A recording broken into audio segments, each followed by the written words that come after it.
Hey, what's up, y'all? It's your girl Lex in the Box, and on this episode, I'm interviewing Artesia and Anthony of The Reality Is podcast. Stay tuned for the premiere of that episode on my YouTube channel, Lex in the Box. Lex in the Box. You never know what to expect.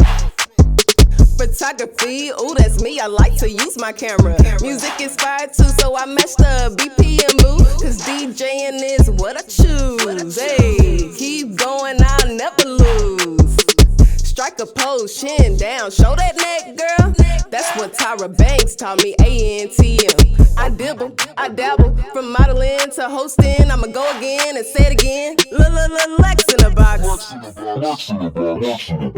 Hey, what's up, y'all? It's your girl Lex in the Box, and I'm here with another dope interview in the Dallas black culture. Okay, obviously it was a memo to wear all black today. I get it. What's up, Ed? What's up, TZ?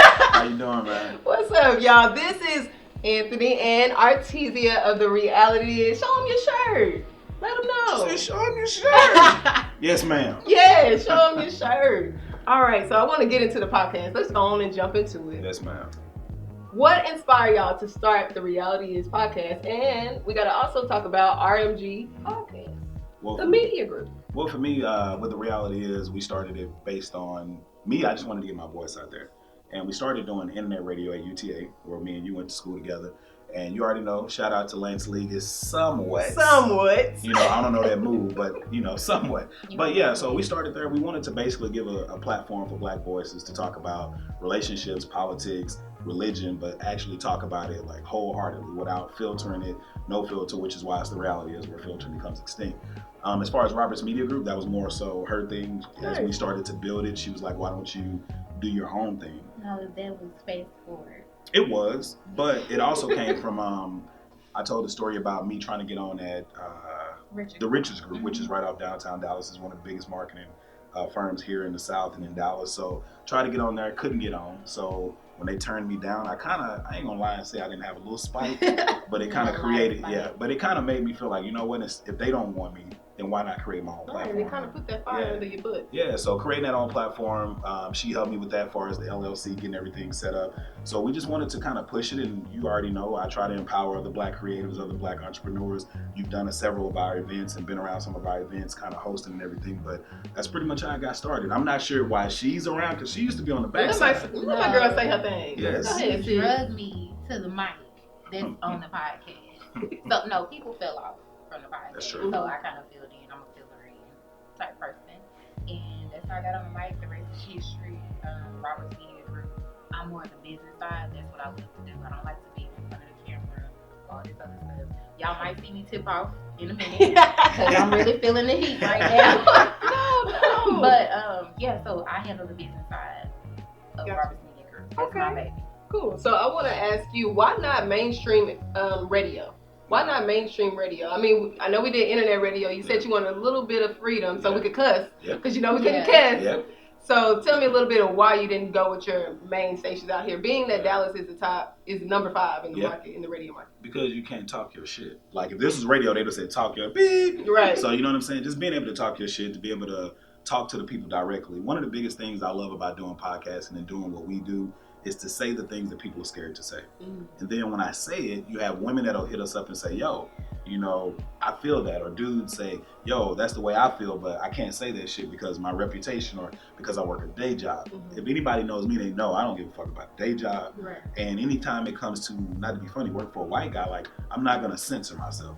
It's like you either want to work with me or you don't want to work with me. Wait a minute. So wait, tell me about these 9 to 5s and how you balance your time with editing the podcast, putting out visuals, you're doing photo shoots. You got a lot going on. Every time I call you, you ain't got no time for me.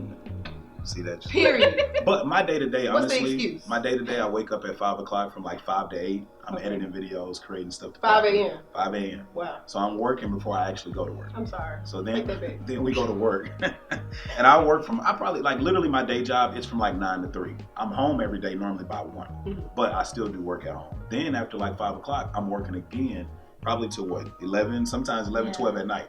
So for me, it's like a 5 to 12 day. And that's the biggest thing I try to tell people. If you want to be an entrepreneur, if you want to be a creative, you got to work at it. And for me, I don't like putting out shabby shit because it's a reflection of me. Right. So What about you, Artesia? I do the same. Same I work thing. a 9 to 5.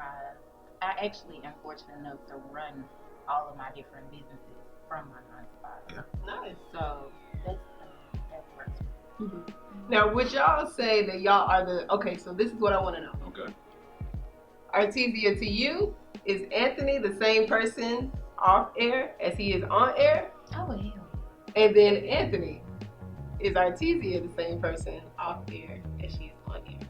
On air, honestly, I think she's more real on air. Really? Because you actually, well, I would say it's a 5% That's a difference. good question. No, and that is a good question. It's a 5% difference because it's like she talks about a lot on the podcast, but she's a little bit different from me. The words like she does keep certain things near and dear to her heart to her, and for me, I'm willing to tell it because I'm like somebody else can learn from this experience. Yeah. Like when I've talked about being arrested, when I've talked about selling drugs, when I talked about things that I've survived from, like being poor or eating out the trash or being homeless, like motherfuckers be like, yo, I didn't even see you, being that way. So to tell that story to people who are struggling, it's like, damn, so he did all of that. Right. And he still made it to be something better than what people thought he would be. I was just a very private person. I mean, I'm an only child. I grew up in a small family. And of course, in a black family, it's like what goes on in this household stays in the house. So I grew up like real, I don't want nobody to know my business. So being on a podcast is literally like a step outside my comfort zone.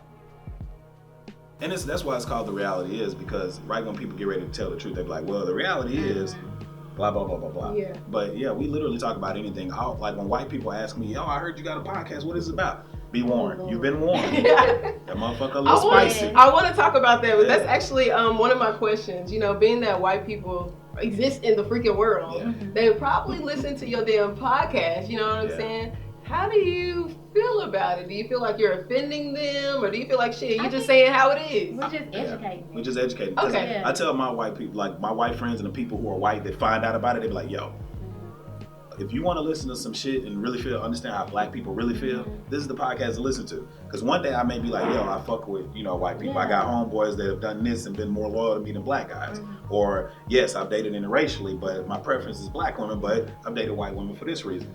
Okay, white people are shit about this, but I also talk about black people being shit about this and Mexicans being shit about it. I'm like Dave Chappelle, how he used to do skits about everybody. It's like anybody can fucking get it. So. And what I've learned is, even if you don't tell people about it, white people, they will do their due diligence and find out about it. Because I know people in my job, I rarely ever talk about what I do.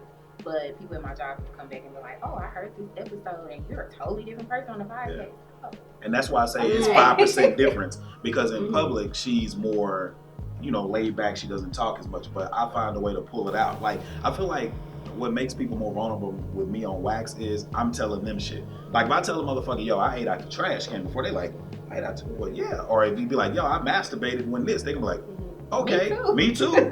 But it's like somebody else has to say that shit first. It's kind of like even in a friendship, if me and you just met, you're not going to tell me all your shit. You got to make me feel comfortable. Yeah, but if I say, yo, this happened to me, you can be like, oh, I've been there before. Yeah. But if you don't, nobody's going to give that to you. I definitely agree with that.